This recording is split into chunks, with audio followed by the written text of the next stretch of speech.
And accessory nerves, real quick. So function, and this is one of the easiest one. Control muscles in the neck and upper back, primarily two muscles.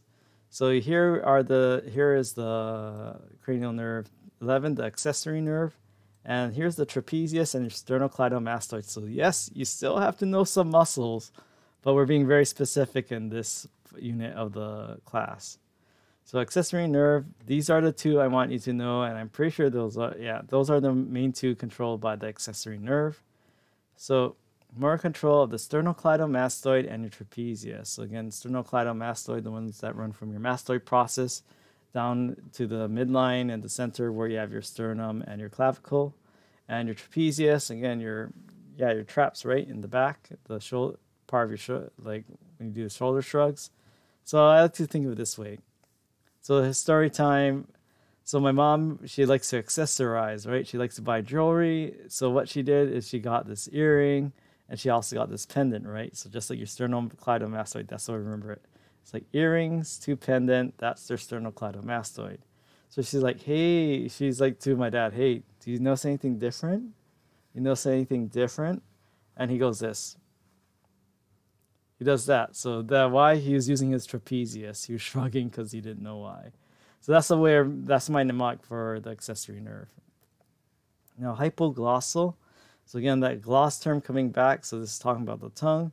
Hypo meaning below, so it's below the tongue. So function, the motor and tongue movements, and it's pretty much motor. And this is what we have here. So cranial nerve 12. Notice that it's controlling innervating all these muscles of the nerve, and even a lot of the ones that control the hyoid as well. So again, the hyoid important not only in swallowing but also in tongue movement as well. So what nerves control? So this is another mnemonic time.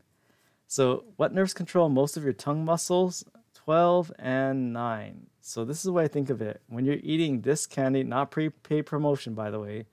So if you're eating this, what you're doing is that you're using your tongue and savoring that candy. So this is what I remember. When you eat a Twix and you move it around your mouth oral cavity, you're using 12 and 9. And what nerves carry most of your tongue sensation?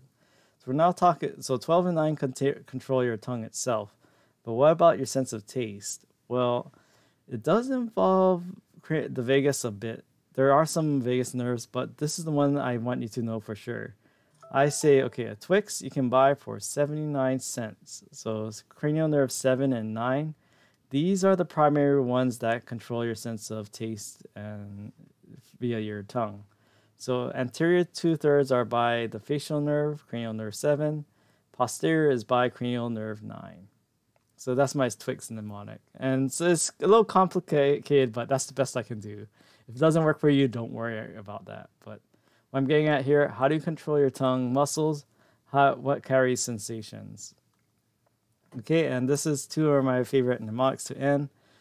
So what we have here, I do expect you to know all the numbers and all the names. So there are many mnemonics, some not really appropriate for class, but this is one mnemonic that's G-rated, so only once one takes the anatomy final. Very good. Vacations are heavenly. So this, and there's something like on Old Olympus tops and something like, I don't get that mnemonic, but this is the one I like that I can actually say in class.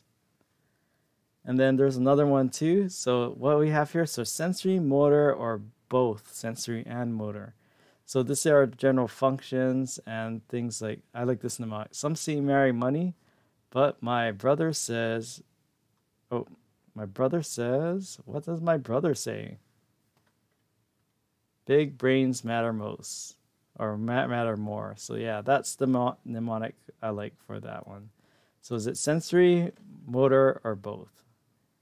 And that's it for today. So see you all on Wednesday. If you don't show up on Wednesday, I won't take offense, because even when classes were in person, I mean, it's the day before Thanksgiving.